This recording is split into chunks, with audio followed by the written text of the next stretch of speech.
Thank you very much. I'm gonna speak about the regional strategy that was behind for what Venezuela is suffering right now, because you may think that Venezuela is an isolated case, but it has a regional explanation. So the first thing I want to say is there are three ways in which Europe can contribute to end socialism and promote free markets in Latin America. The first way, socialism is socialism, here in Mars, in Latin America, and in Asia.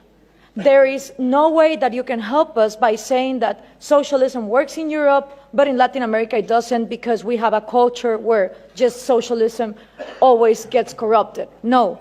Socialism always leads to corruption, and first comes socialism and then corruption, because socialism gives absolute power. And what happens with absolute power? Well, absolute corruption. So what we need to understand is that socialism means the control of all the production by a small group in government. And that always leads to the same things: trade barriers, different rules, giving privileges to some businessmen against other entrepreneurs that don't have those privileges, collectivism, crony capitalism, artificial oligopolies, insane labor regulations where the unions become way more exploitative to the employers than the people that are supposedly giving those jobs. So we need to understand that instead of having the discussion of inequality about material goods, we need to start talking about equality under the law. If we are not all equal under the law, then the disasters of Venezuela happen. So what we need from Europe is that speech of understanding that socialism doesn't work. It didn't work in the Soviet Union, it didn't work in China, it didn't work in North Korea, it didn't work in Cuba, doesn't work in Venezuela, it wouldn't work in Mars. Because the way it is structured goes against human nature. It depends on humans not having rational behaviors for their own well-being. So that's the first thing. The second one that we need from Europe is the message that Scandinavia is not socialist. It is insane that these dictators like Hugo Chavez, Nicolás Maduro, Rafael Correa, Mujica, Lula da Silva, the Kirchners, they all portray Norway, Finland, Denmark, Sweden as the socialist paradise.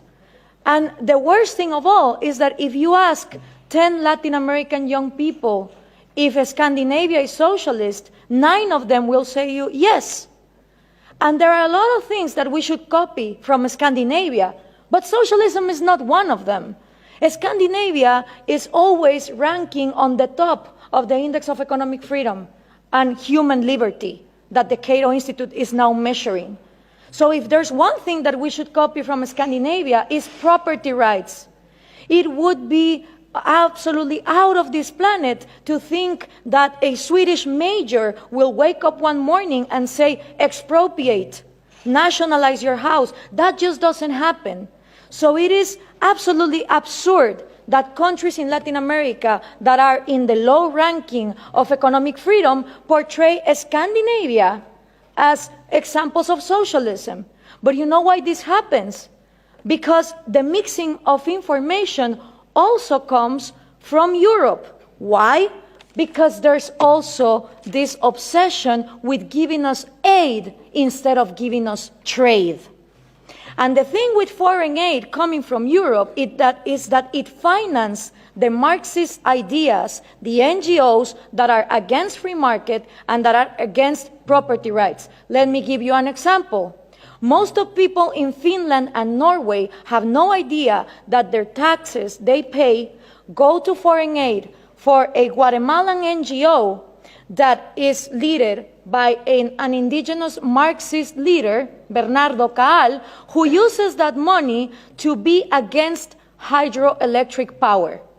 Being Norway one of the countries #1 in hydroelectric power, where no one would think to close down a hydroelectric industry, they give tax-paying money to people in Guatemala that close down hydroelectric power. So if we are obsessed with this foreign aid given to Marxist leaders that are against property rights, free market, and the Western way of life, then we're not gonna be able to prosper. And according to trade, the European Union is fixated that they should trade with Latin America in regions, in blocks. Well, that is just not possible, because the region that I come from, which is Central America, the 5 smallest countries of all our region, Guatemala, El Salvador, Nicaragua, Honduras, and Costa Rica, right now, 2 of them, Nicaragua and El Salvador, are ruled by socialism of the 21st century. So how can I negotiate as a bloc when I have 2 countries that are not willing to open to free trade? And for these 3 ways to work, you need to understand something about Latin America. I had 2 slides, 2 pictures, if we could put them on, please. The first thing is Latin America has always been ruled by dictators. Then Fidel Castro comes in, and he is successful in making a Marxist guerrilla. In the moment that Castro comes in and he makes a Marxist guerrilla, all the countries in Latin America start copying and pasting that model. You had Marxist guerrillas everywhere, Guatemala, Nicaragua, Peru, trying to do the same thing as Castro, financed by the Soviet Union and with the intelligence of Cuba. 1989 comes, the Soviet Union collapses, and the left Marxist wing of Latin America, the socialist sectors, they are in trouble, because now they don't have the money of the Soviet Union to keep on going with these violent guerrillas, but they still want to come to power. So what do? Well, Fidel Castro gathers together with Lula da Silva, and they form the first Forum of Sao Paulo. The Sao Paulo Forum is a parliament that every year gathers together to further on the socialist agenda. And they start working on 1990. In 1998, they put their first president, Hugo Chavez. And that was a relief for Cuba, because the money that the Soviet Union was lacking to give, the oil of Venezuela started giving.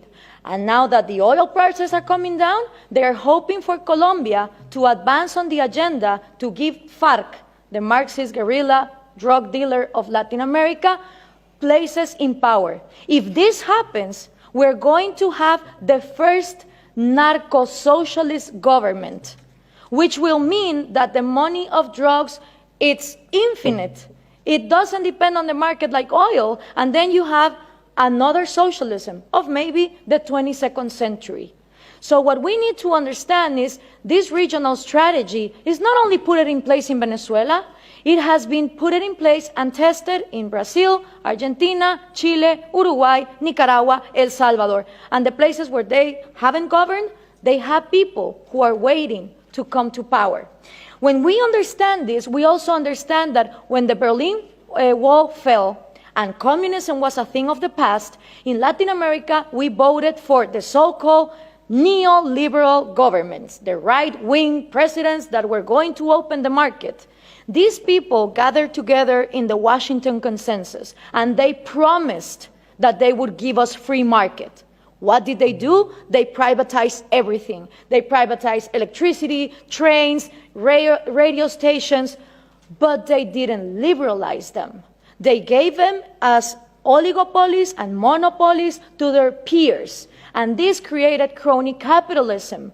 But for most of the population, the one to blame was free market. I don't know if we can now put the picture, please. For the people, what is needed to be blamed is free market, when free market has never existed in Latin America. So it's always blaming the government, but expecting more government to come in and solve the problem, like this picture shows here. So what happened then? People started voting for socialism of the 21st century because they were going to, fix the mess that this crony capitalists did in the 90s. Venezuela was going to be the promised land. Caracas was going to be the New York City of Latin America. So what happened? All these people get in power, Chavez, Lula, Correa, Evo Morales, and instead of finishing with the privileges, the crony capitalism, the oligarchies, they become even worse. So why is this good news to us? Because people in Latin America don't know what to do. They tried with the right wing, and they think that too much of a free market failed, and then they tried for socialism of the 21st century, and it turns out that it didn't end poverty, it multiplied it. So right now, it's a great and excellent opportunity for people like us, for people who really defend liberties and freedom, not only economic liberties, but also individual liberties. Because in a moment where there is frustration to the left and to the right, and everything has been tried, and all of them are statists who want to control the economy, is great news for people like us who want to defend freedom. The examples given here from different regions of the planet demonstrate that freedom works. So what we need to input from Europe to Latin America is the right messages. Those messages include that Scandinavia is not socialist, that we need trade more than aid, and in order for institutions to follow up, it's not about material equality, it's about equality under the law and the rule of law. Thank you very much.